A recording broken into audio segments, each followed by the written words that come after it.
Hello friends and welcome to pendulum video. और आज हम डिस्कस करेंगे एसएससी सीएचएसएल टायर 1 की कंप्लीट एनालिसिस। आज फर्स्ट शिफ्ट की हम लोग पहले डिस्कस करेंगे और यहाँ पे हम पहले जनरल अवेयरनेस के क्वेश्चन देखेंगे और इंग्लिश के क्वेश्चंस देखेंगे। फिर सर आपको रीजनिंग के और क्वांट के क्वेश्चंस बताएंगे। और यहाँ पर जो पेपर आ रहा है, जो कल की भी शिफ्ट हमने देखी थी तो उसमें भी देखा था कि इजी ही आ रहा है, इजी टू मॉडरेट लेवल का। और इसी तरह का जो पेपर है वो आज भी देखा गया है, तो वही है 80 प्लस आपके क्वेश्चंस जो हैं बढ़िया अपना हो जाने चाहिए। ये आपका फेयर अटेम्प्ट रहेगा। और क्वेश्चन का लेवल इंग्लिश में भी हम बात करें तो ज़्यादा टफ नहीं आ रहा है प्रीवियस ईयर से, या फिर जो पहले हो चुके हैं एग्जाम्स उसमें से क्वेश्चंस रिपीट हो रहे हैं, चाहे वो इंग्लिश के हों। इनफैक्ट जो जीके के भी जो स्टैटिक पोर्शन के क्वेश्चन है, जो प्रीवियस शिफ्ट में कुछ पूछे गए हैं वहां से क्वेश्चन पूछ लिए गए हैं। जो इससे पहले जो शिफ्ट हुई थी मार्च में, उससे भी क्वेश्चन पूछे गए हैं। इक्का दुक्का ही क्वेश्चन ऐसा है जो अभी करंट अफेयर से पूछा गया है मार्च के बाद से, वरना जो पूछे जा रहे हैं तो उससे पहले के ही पूछे जा रहे हैं। तो इसलिए आपको फोकस करना है मेनली मार्च से पहले के जो करंट अफेयर्स हैं उन पे। तो आप मेरा जो मोस्ट एक्सपेक्टेड क्वेश्चन का करंट अफेयर्स के क्वेश्चन है वहां पर उसका वीडियो है वो आप देखिए। 50 क्वेश्चंस का वीडियो है, वहां से आपको क्वेश्चन जरूर फंसेगा।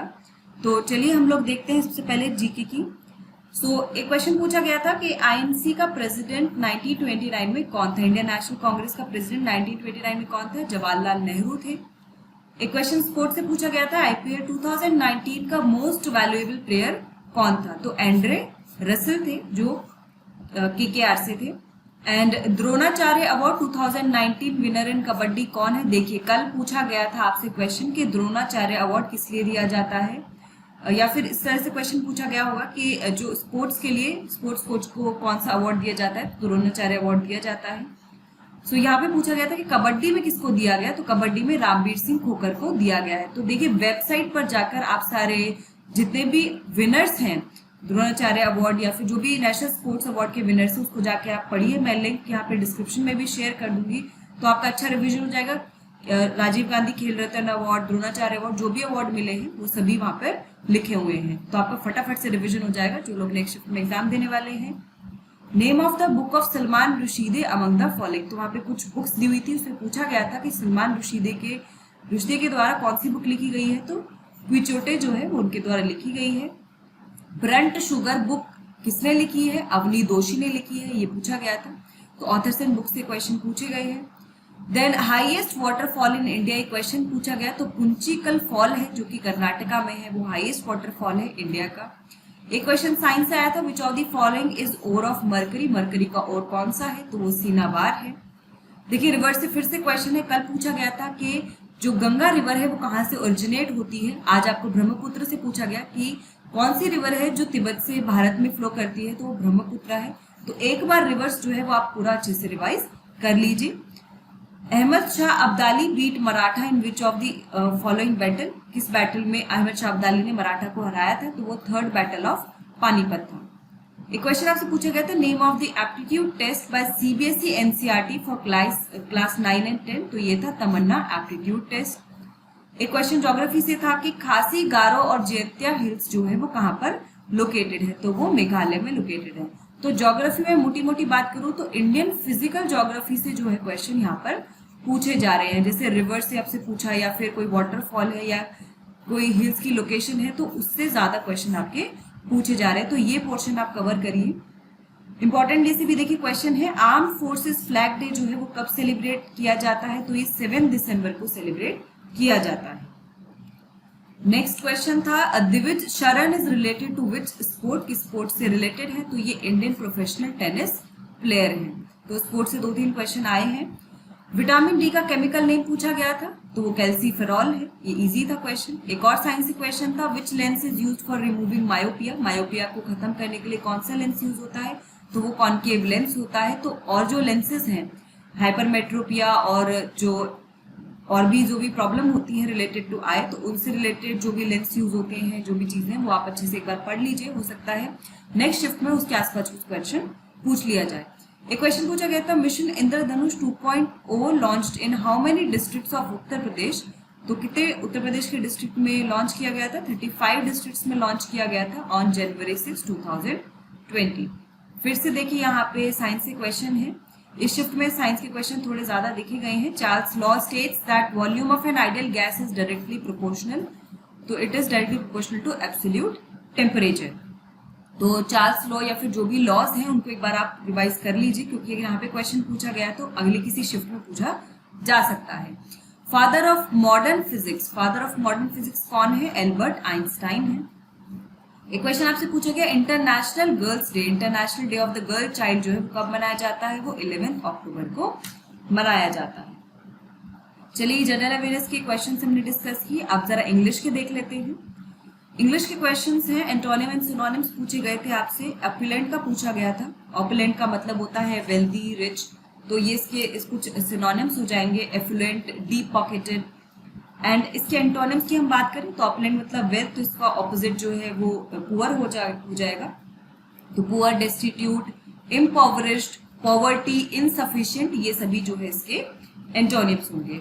देन नेक्स्ट आपसे पूछा गया था एनरेज, तो एनरेज का मतलब होता है गुस्सा, तो इसका जो सिनोनिम होगी वो एंग्री, इन्फ्यूरिएट, एग्रेसिव हो सकता है। एंटोनिम्स इसमें डिलाइट, प्लीज्ड, ग्रेटिफाइड हो सकते हैं। एक पूछा गया था डाइवर्स से, तो डाइवर्स का मीनिंग होता है डिफरेंट, वैरायटी, वर्सेटाइल, और इसका एंटोनिम हो जाएगा यूनिफॉर्म, पैरेलल, सिमिलर। एक वर्ड पूछा गया था स्पार्स, तो स्पार्स का मीनिंग होता है मेगर, स्कैंटी, स्किम्पी, थोड़ा।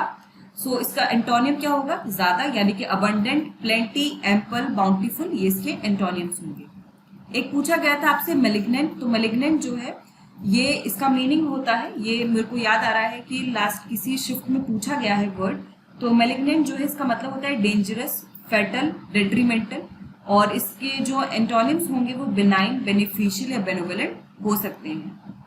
एक पूछा गया था मेटिकुलस, सो मेटिकुलस जो है इसका मीनिंग होता है केयरफुल, कोई चीज ध्यान से करना, या फिर हार्डवर्किंग, डिलीजेंटली करना कोई चीज को। स्क्रूपलेस ये यहाँ पे यूज हो सकते हैं, इसका ऑपोजिट होगा केयरलेस, स्लोपी।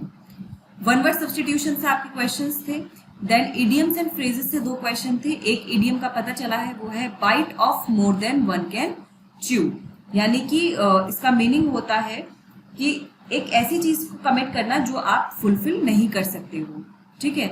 मतलब कहते हैं ना कि मुंह में उतना भर लेना जितना आप मुंह में चबा भी ना पाओ, मतलब कि अपने मतलब जितना आप कमिट कर सकते हो, कमिट करना उतना जितना आप काम कर सकते हो उससे भी उससे ज्यादा आप कमिट कर देते हो, ठीक है। तो वो होता है bite off more than one can chew. एक क्लोज टेस्ट आया था 5 क्वेश्चंस का जो टेक्नोलॉजी वर्सेस एनवायरनमेंट पे था। देन एरर स्पॉटिंग से 2 से 3 क्वेश्चंस थे। देन एक्टिव पैसिव से 2 क्वेश्चंस थे। जंबल सेंटेंसेस से क्वेश्चन थे PQRS type. And then spelling से कुछ क्वेश्चंस थे। स्पेलिंग एकोमोडेट और बिजनेस की पूछी गई थी आपसे कि कौन सी इसमें से करेक्ट स्पेलिंग होगी एकोमोडेट और बिजनेस की।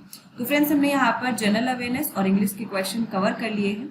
सो इंग्लिश का मैं फिर से बताऊंगी कि 20+ क्वेश्चंस आप इजीली अटेम्प्ट कर सकते हैं। इंग्लिश का लेवल उतना ज्यादा नहीं है, बाकी इसके बाद का जो है वो आपको सर बताएंगे।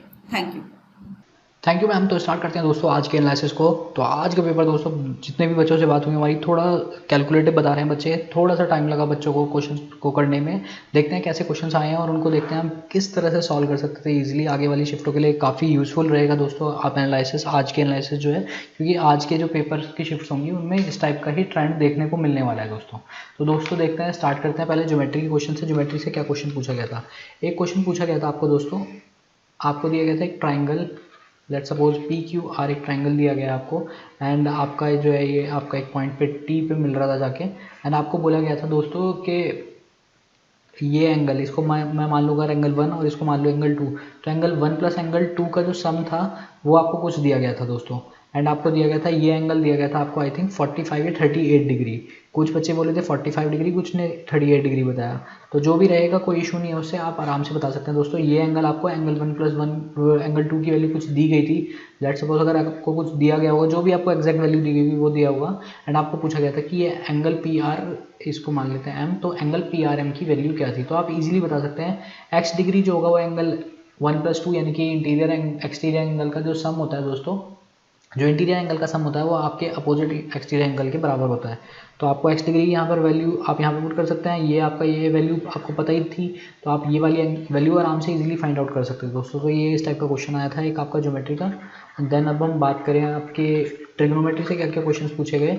तो ट्रिगो से दोस्तों मैं बताता हूँ आपको क्या क्वेश्चन पूछा गया था। आपको दिया गया था एक क्वेश्चन दोस्तों,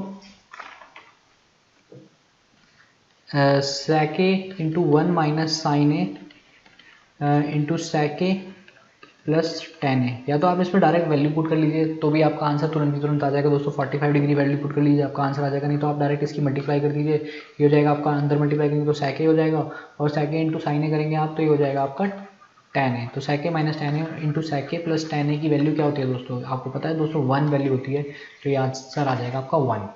तो ये दोस्तों काफ़ी इजी क्वेश्चन भी देखने को मिले, ऐसा नहीं है कि आपको सारे के सारे हार्ड क्वेश्चंस देखने को मिले होंगे। इजी आप चॉइस कर लेकर आराम से क्वेश्चंस को कर सकते थे। तो दोस्तों एक क्वेश्चन आपका जो है ट्रिगो से ही मैं बताता हूँ क्या क्वेश्चन पूछा गया था। ये था आपका क्वेश्चन दोस्तों, आपको दिया गया था tan of 2 theta plus 45 degree equals to cot of 3 theta minus 15 degree.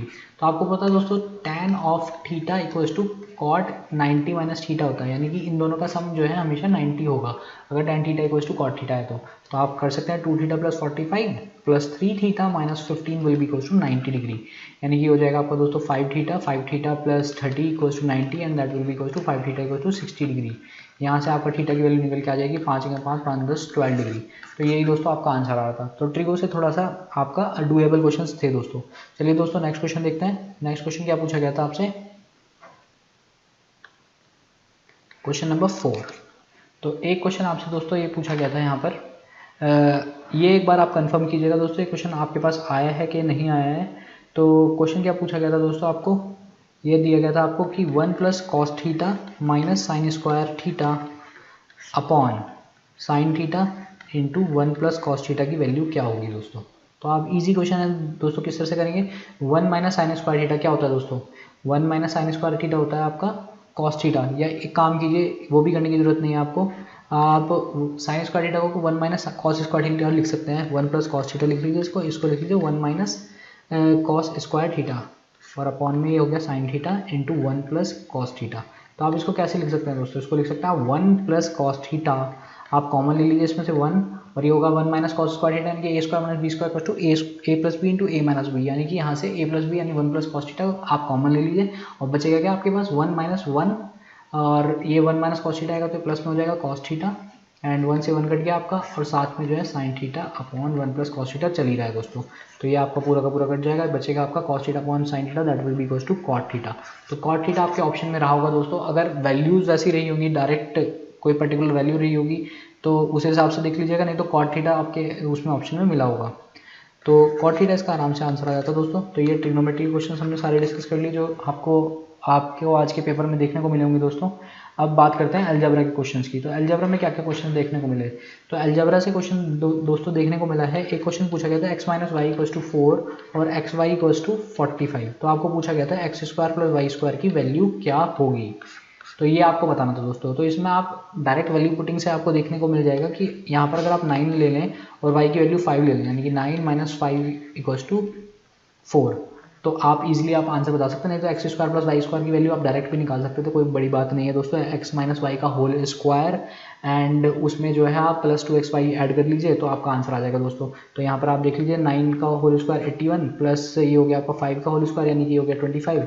तो 9 का होल 81 प्लस 25 यानी कि 5 और 1 5 5 और 1 6 और 8 और 2 10 106 जो है इसका दोस्तों आंसर आ गया। तो ईजिली आप कर सकते थे। नहीं तो आप डायरेक्टली अगर आपको वैल्यू पुटिंग पे ना मिल रहा हो, ऐसा भी हो सकता है कि आप जाएं और वैल्यू पुटिंग से आपका आंसर ना बैठ रहा हो, तो आप इसको इजीली ऐसे कर सकते हैं दोस्तों। X square plus Y square को आप लिख सकते हो एक्स माइनस वाई का होल स्क्वायर, या आएगा X square plus Y square minus 2xy, तो आप इसमें प्लस 2xy और ऐड कर दीजिए तो आपका आंसर आ जाएगा दोस्तों। तो ईजी क्वेश्चन थे वाले अलजेब्रा के। देन एक और बात करते हैं, एक अलजेब्रा का एक और क्वेश्चन देखते हैं हम दोस्तों। उसमें क्या पूछा गया आपसे, क्वेश्चन नंबर 6 क्वेश्चन अलजेब्रा से अगेन। तो इसमें आपको जो है दोस्तों दिया क्या गया था, एक काइंड ऑफ अ परसेंटेज का मिक्सचर था। 50% of p minus Q equals to 30% of p plus Q दिया गया था आपको दोस्तों। तो आप इसको पूछा गया आपको कि what is the ratio of p and q, यानी कि p अपॉन q की वैल्यू आप बता दीजिए।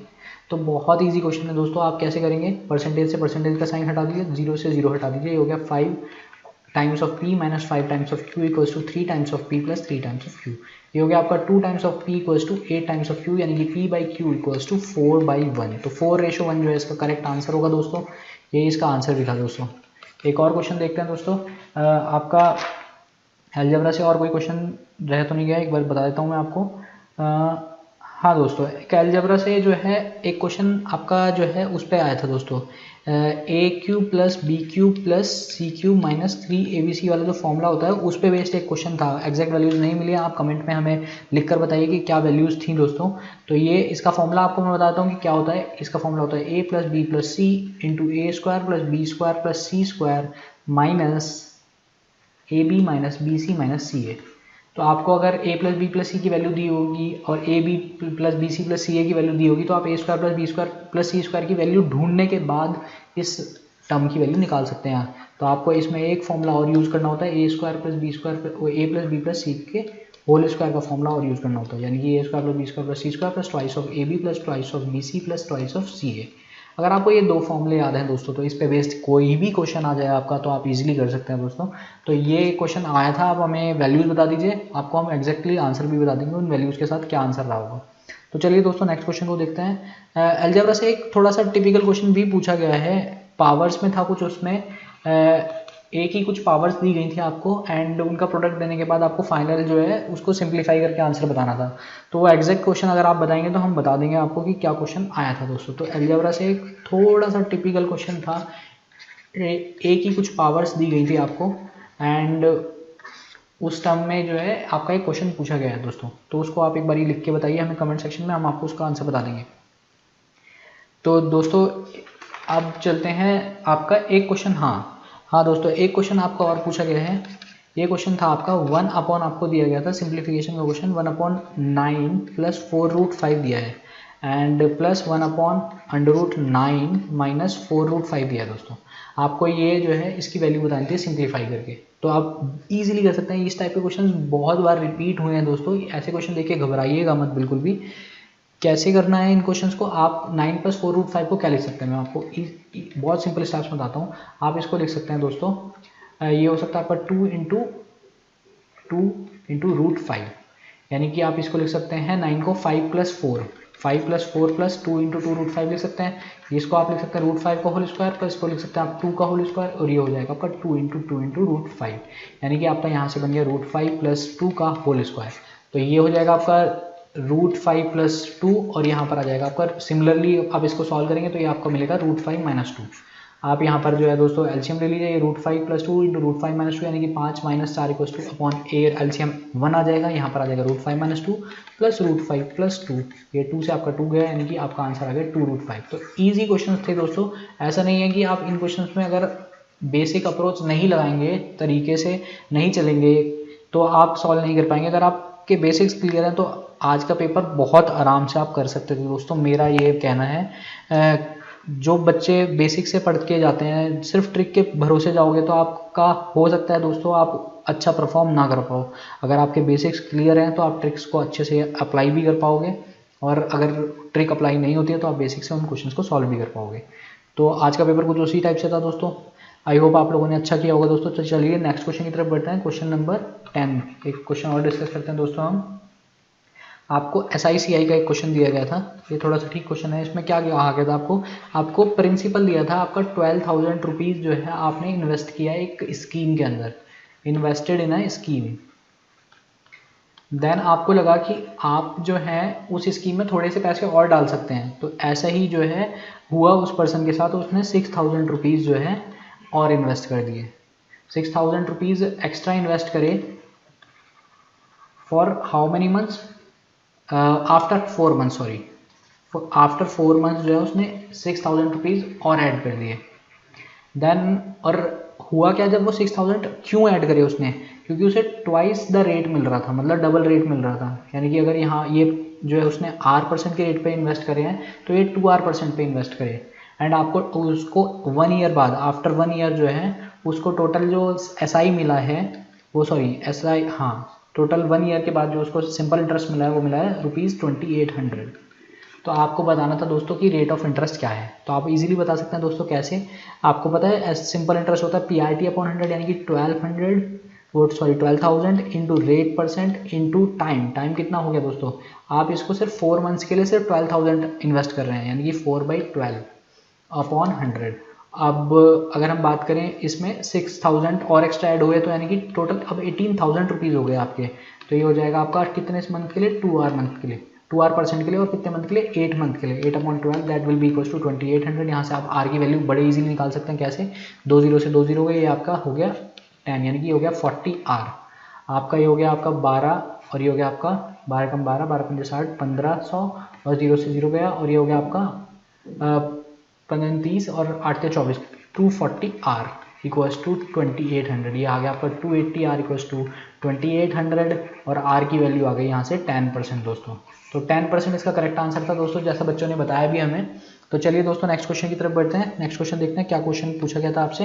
एक क्वेश्चन पूछा गया था आपका दोस्तों CISI से, एक और क्वेश्चन पूछा गया था। क्वेश्चन था आपका, क्वेश्चन की एग्जैक्ट वैल्यूज तो नहीं मिली हमें, बट आपको बताया गया था, मैं बताया था 3 ईयर्स का जो है आपको डिफरेंस दिया था, 3 ईयर्स का डिफरेंस दिया था आपको CI एंड SI पे। 3 ईयर्स का अगर आपको CI और SI पे डिफरेंस दिया है और साथ में जो है आपको दिया था दोस्तों 3 ईयर्स का SI CI का डिफरेंस देने के बाद आपको प्रिंसिपल भी दिया था, प्रिंसिपल कुछ रुपीज़ दिया था, एंड आपको पूछा गया था कि रेट ऑफ इंटरेस्ट क्या है, रेट ऑफ इंटरेस्ट क्या है। तो इन क्वेश्चंस के लिए आप कैसे कर सकते हैं दोस्तों, आपको मैंने पहले भी बताया, आप डायरेक्टली जो है जो डिफरेंस है, डिफरेंस अपॉन जो आपका प्रिंसिपल होगा आप उसको इक्वल कर दीजिए 3x + 1 अपॉन x³ या 3r + 1 अपॉन r³। x से मतलब यहाँ पे रेट से है, तो रेट को आप r लेते हैं तो 3r + 1 अपॉन r³। ये दोस्तों कभी भी आप पूरा सॉल्व करके इक्वेशन के साथ नहीं कर पाओगे, आपको ऑप्शन के साथ ही सॉल्व करना होगा दोस्तों। जैसे आप ऑप्शन के साथ अगर सॉल्व कर लोगे तो ईजिली आपका सॉल्व हो जाएगा, आपको पता लग जाएगा कि आपका जो डिफरेंस है वो किस पार्ट्स में टूट रहा है और आप उसी हिसाब से प्रिंसिपल को भी अपना जो है मोल्ड कर सकते हैं। तो आप यहाँ पर r जो है तब निकालेंगे जब आपके पास ऑप्शंस होंगे इजीली। तो आप इस क्वेश्चन को एग्जैक्टली अगर आप हमें भेजेंगे तो हम आपको इतने अच्छे तरीके से कि बेस्ट अप्रोच क्या है इसका वो हम आपको एक बार सॉल्व करके भी दिखा देंगे दोस्तों। तो चलिए दोस्तों नेक्स्ट क्वेश्चन की तरफ बढ़ते हैं। एक क्वेश्चन आपको दोस्तों प्रॉफिट लॉस से देख लेते हैं। प्रॉफिट लॉस से क्या क्वेश्चन पूछा गया है। प्रॉफिट लॉस से एक क्वेश्चन पूछा गया था दोस्तों आपको कि अगर एक आर्टिकल है जिसका मार्क प्राइस जो है आपका 3600 है एंड कॉस्ट प्राइस उसका जो है दोस्तों 2800 है एंड आपने दिया है डिस्काउंट उस पर 16% का। तो आपको पूछा गया था what is the selling price, what is SP। तो आप बता सकते हैं इजीली दोस्तों, आपको पता है मार्क प्राइस में से अगर आप डिस्काउंट परसेंट हटा देंगे तो वो सिंपल आपका सेलिंग प्राइस बन जाएगा, यानी कि 3600 माइनस 3600 इंटू 16/100 आप निकाल लीजिए तो आपका बन जाएगा इजीली। ये आपका जो है एग्जैक्ट आप निकाल लीजिए आंसर, जस्ट कैलकुलेशन है इसमें और कुछ था ही नहीं दोस्तों इस क्वेश्चन में। ये इस टाइप के क्वेश्चन भी काफ़ी सारे आएंगे, तो आप आई गेस मिक्स था थोड़ा सा, कुछ टिपिकल क्वेश्चंस थे, जैसे इस टाइप का क्वेश्चन जो है आपका थोड़ा सा करने में डिफिकल्टी हुई होगी, तो इस टाइप के इजी क्वेश्चंस भी बहुत सारे आपको देखने को मिले दोस्तों। तो ये क्वेश्चन भी था आपका दोस्तों प्रॉफिट लॉस से। एक क्वेश्चन मैं आपको डिस्कस करा देता हूँ दोस्तों। एक क्वेश्चन पूछा गया था आपका एवरेज से। तो एवरेज में क्या क्वेश्चन पूछा गया था दोस्तों, आपको एवरेज में क्वेश्चन पूछा गया है, इसकी एग्जैक्ट वैल्यू तो नहीं पता है हमें। आपको बोला गया था कि 35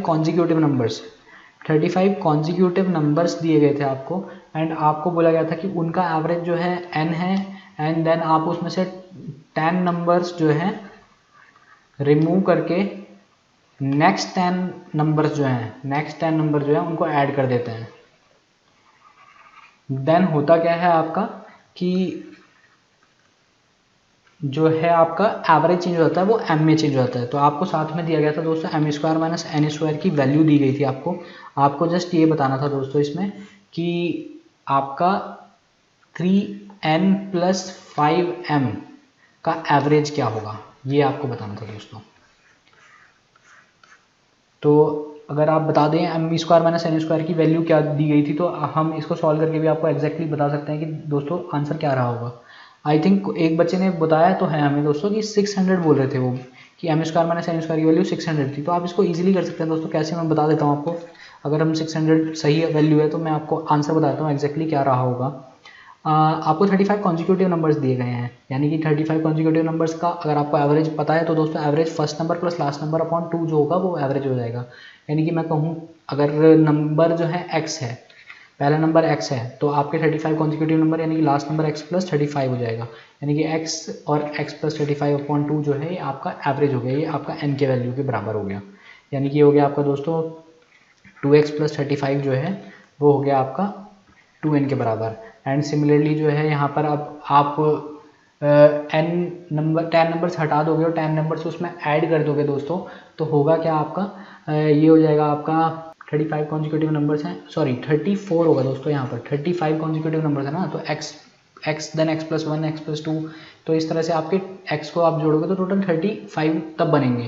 तो ये 35 हो जाएगा। आप इसको थोड़ा सॉल्व कर लीजिए, हो जाएगा आपका x 2 Ekam 2 2 7 14 equals to n। तो n की वैल्यू होगी x प्लस 17।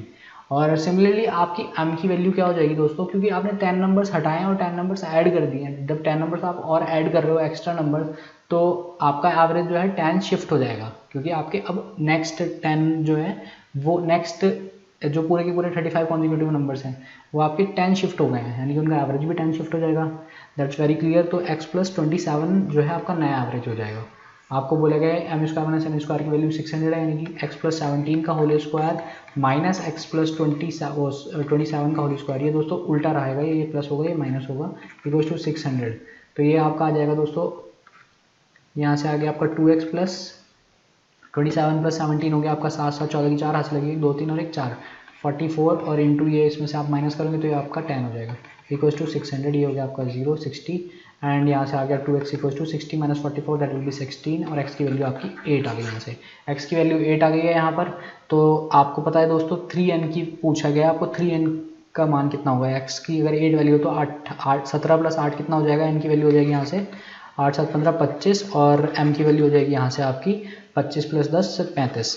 तो आपको बस इनका ही बताना है दोस्तों 3n प्लस 5m अपॉन 2 यानी कि 3 इंटू n यानी कि 25 या 75 और प्लस 35 इंटू 5 5 25 की 5 हासिल लगी 2 5 15 2 17 175 अपॉन 2। तो आप इसे सॉल्व करेंगे दोस्तों तो ये आ जाएगा आपका 5 5 10 714 1 15 की 5 हासिल लगी 1 1 और 1 2 अपॉन ये आ गया आपका दोस्तों 25। तो ये रहा था आपका दोस्तों 8 7 15 25 और 25 और 10 35। तो ये हो गया आपका 3n प्लस 5m, हाँ 3n प्लस 5m अपॉन 2 था दोस्तों, तो 25 3 75 और ये हो गया आपका 35 इंटू 5, हाँ तो ये आपका दोस्तों 125 जो है इसका एवरेज आ जाएगा। तो ये एक बार आप क्लैरिफाई कर दीजिएगा, वैल्यूज़ यही रही थी, क्वेश्चन पूरा एग्जैक्टली यही था। तो इसका मैं आपको अप्रोच बता दिया कि इस टाइप का क्वेश्चन अगर आपका नेक्स्ट शिफ्ट में मिलता है तो आपको करना कैसे है दोस्तों। तो चलिए दोस्तों नेक्स्ट क्वेश्चन की तरफ बढ़ते हैं। नेक्स्ट क्वेश्चन क्या पूछा गया आपसे, हाँ दोस्तों तो प्रॉफिट एंड लॉस पे एक और क्वेश्चन पूछा गया आपसे। क्वेश्चन क्या था, A sold an article to B, A sold an article to B and then B sold it to C. If C paid rupees 1,32,000, then how much A paid? A sold an article to B, आपको profits भी दिए गए थे at 20% profit and B sold it to C at आपको दिया गया था 10% profit. तो आप इसको इजीली कर सकते हो दोस्तों। ए का जो मनी होगा, ए ने जिस पैसे पे खरीदा होगा, आप बोल सकते हो कि उसका उसने 20% ज़्यादा बेचा, यानी कि 120/100 एंड देन बी ने सी को बेचा है, तो यानी कि उसने 10% और फ़ायदा लिया, यानी कि 110/100। तो ये टोटल जो है ये सी ने पे किया होगा। अब आप यहाँ से ए की वैल्यू निकाल सकते हैं, ए ने कितना पे किया होगा, ये हो जाएगा दोस्तों आपका 11, ये हो गया आपका 11 और ये 12,000 और यहाँ से आप काटोगे तो ये हो जाएगा 1000 और ये हो गया 1000 इंटू 2 10 ये 100 यानी कि 1 लाख। तो ए ने जो है आपका 1 लाख रुपीज़ पे करे थे दोस्तों। तो ये इसका ये इजी क्वेश्चन था आपका। अगेन ये क्वेश्चन आपका पूछा गया है दोस्तों आज की शिफ्ट में। एंड देन आपका जो है दोस्तों एक मिक्सचर एलिगेशन पे भी क्वेश्चन पूछा गया है। मिक्सचर एलिगेशन पे दोस्तों अभी तक क्वेश्चन नहीं पूछा गया था एंड आज जो है ये पूछा गया है दोस्तों। अब तक किसी भी शिफ्ट में मिक्सचर एलिगेशन का क्वेश्चन नहीं देखने को मिला, बट आज की शिफ्ट में हमें देखने को मिला है। मैं बता देता हूँ आपको क्वेश्चन क्या रहा है दोस्तों। क्वेश्चन था आपका मिक्सचर एलिगेशन का कि आपको बोला गया था कि एक मिल्क एंड वाटर का रेशो जो है, मिल्क एंड वाटर का रेशो आपको दिया गया था 80:20 एंड देन हुआ कि आपका पार्ट ऑफ सम मिक्सचर जो है आपने बाहर लिया, निकाल लिया, तो part of some mixture is taken out and then same amount of water is added, same amount of water is added. तो इस टाइप के क्वेश्चन आपने सीजीएल में बहुत देखे होंगे दोस्तों। Same amount of water is added बोला गया, तो आपका फाइनल रेशो हो गया वो 4:3 हो गया मिल्क वाटर का। आपको पूछा गया है कि how much part is taken out, तो आपको पूछा गया क्या है, how much part is taken out. तो आप बता सकते हैं दोस्तों क्या रहेगा। आपको बोला गया कि इनिशियली जो है मिल्क और वाटर का रेशो था 80:20 यानी कि 4:1। अब क्या हो गया मिल्क एंड वाटर का, आपने इसमें से कुछ पार्ट निकाल लिया, पार्ट निकालने के बाद भी तो दोस्तों 4:1 ही रहेगा ना। एंड उसके बाद आपने क्या काम किया, उसमें कुछ जो है वाटर ऐड कर दिया, यानी कि 4:3 आपने ऐड करा होगा, यानी कि कितना हो जाएगा, आपने कितना निकाला है दोस्तों यहाँ से, कितना ऐड करा है, एक्चुअली आपने 2 यूनिट ऐड करा है, आपने 2 यूनिट्स ऐड कर दिया है दोस्तों, और 2 यूनिट्स ऐड करा है आपने। टोटल आपका मिक्सचर कितना था दोस्तों 4:3 यानी कि 4 + 3 7। तो आपने 2/7 यूनिट्स जो है दोस्तों यहाँ से निकाला है, 2/7 यूनिट्स आपने डाला है, तो इतना ही आपने निकाला भी होगा। तो how much part of mixture is taken out, 2/7 part of the mixture is taken out. तो इस टाइप से दोस्तों क्वेश्चन करना था आपको। एक क्वेश्चन दोस्तों आपका अगेन एक ट्रिपलेट्स पे, जैसे कल क्वेश्चन पूछा गया था, तो उस टाइप से भी एक क्वेश्चन पूछा गया है ट्रिपलेट्स पे। तो ट्रिपलेट्स सारे आपको याद होने चाहिए दोस्तों, ट्रिपलेट्स को अच्छे तरीके से याद कर लीजिए, क्योंकि इस पे क्वेश्चन आपको लास्ट कल वाली शिफ्ट्स में भी देखने को मिला था। तो इस टाइप का क्वेश्चन आपको दोबारा मिला है दोस्तों, तो नो डाउट आपको करना चाहिए इन क्वेश्चंस को एकदम से। अगर आप वहाँ पर निकालेंगे दोस्तों, सारे ट्रिपलेट्स को चेक करने बैठेंगे तो बहुत टाइम लग जाएगा, आपको याद होने चाहिए सारे ट्रिपलेट्स। एक क्वेश्चन दोस्तों टाइम एंड वर्क पे भी क्वेश्चन पूछा गया है। उसमें क्वेश्चन किस तरह से था आपका, आपको दिया गया था कि कुछ आदमी जो है पर्टिकुलर, आपको दिया गया था कि इस टाइप का क्वेश्चन था, मैं बता देता हूँ आपको कि 5 men and 10 women can complete certain work in some days, and then आपको बोला गया कि 6 men and 12 women can complete the same work in some days.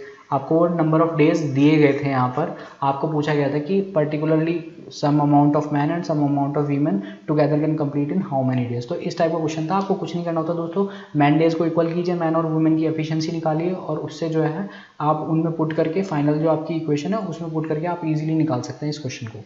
तो एक ये क्वेश्चन था। तो दोस्तों सारे के सारे क्वेश्चन जितने आज पूछे गए वो हमने सब डिस्कस कर लिए हैं। कुछ क्वेश्चन अगर आपके बचे हैं दोस्तों तो आप हमें एक बार बता दीजिए मैसेज करके कमेंट बॉक्स में, एंड आपके हम वो क्वेश्चंस भी दोस्तों डिस्कस करा देंगे।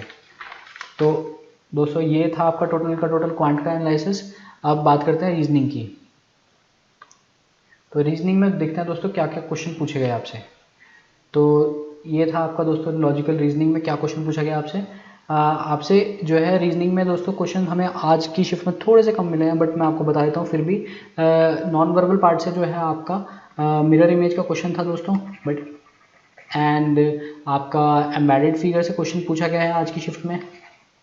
एंड आपका अगर वर्बल में देखें तो ब्लड रिलेशन से आपका क्वेश्चन पूछा गया। ब्लड रिलेशन जो था आपका वो कोडेड ब्लड रिलेशन था।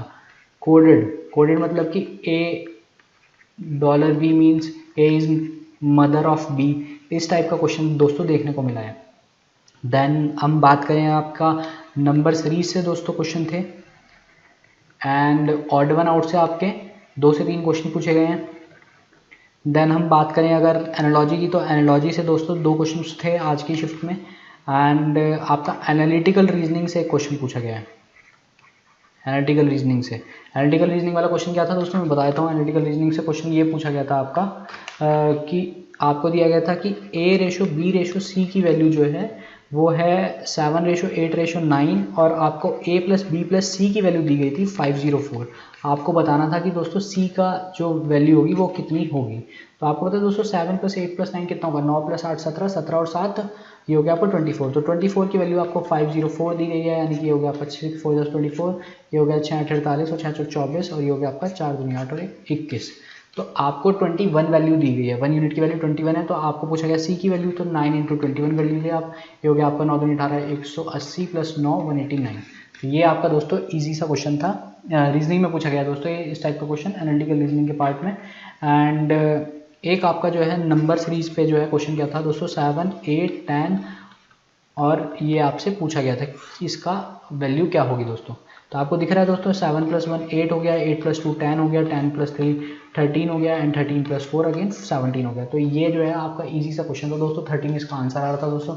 आई होप आप लोगों ने कर लिया होगा। आपका एक वेन डायग्राम पे भी क्वेश्चन आया है दोस्तों, वेन डायग्राम पे भी क्वेश्चन आया है, कुछ आई थिंक नर्स से रिलेटेड क्वेश्चन था दोस्तों। तो नर्स से रिलेटेड जो है आपका वेन डायग्राम पे क्वेश्चन आज पूछा गया है। तो ऑल ओवर अगर मैं बात करूँ रीजनिंग की, तो रीजनिंग ईजियर साइड पे है, बट क्वांट की अगर हम बात करें तो कुछ थोड़ा सा कैलकुलेटिव था हल्का सा, वो भी कुछ क्वेश्चन मैं कहूँगा मैं 6 to 7 क्वेश्चन ऐसे थे जो कि आपके थोड़े से कैलकुलेटिव थे। बाकी सारे क्वेश्चंस की मैं बात करूँ तो सारे questions, all the questions are doable, easily आप उनको कर सकते थे। अगर बेसिक थोड़ा भी आप ठीक तरीके से पढ़े हैं क्वेश्चंस को तो आप आराम से निकाल सकते थे दोस्तों। तो मैं कहूँगा गुड अटेम्प्ट्स क्वांट के लिए कहूँगा मैं, क्वांट में जो बेस्ट अटेम्प्ट्स होंगे आपके, अगर आप 18 to 20 करके आए हैं तो आप एक अच्छा स्कोर कर लेंगे। एंड रीजनिंग की अगर मैं बात करूँ तो रीजनिंग में मैं कहूँगा आपको दोस्तों 22+ जो है आपका एक अच्छा स्कोर रहेगा। 22+ अगर आप क्वेश्चंस करके आए हैं दोस्तों, ये क्वेश्चंस हैं ना कि स्कोर। तो दोस्तों तो मिलते हैं फिर नेक्स्ट शिफ्ट की एनालिसिस लेके, तब तक keep preparing and take care.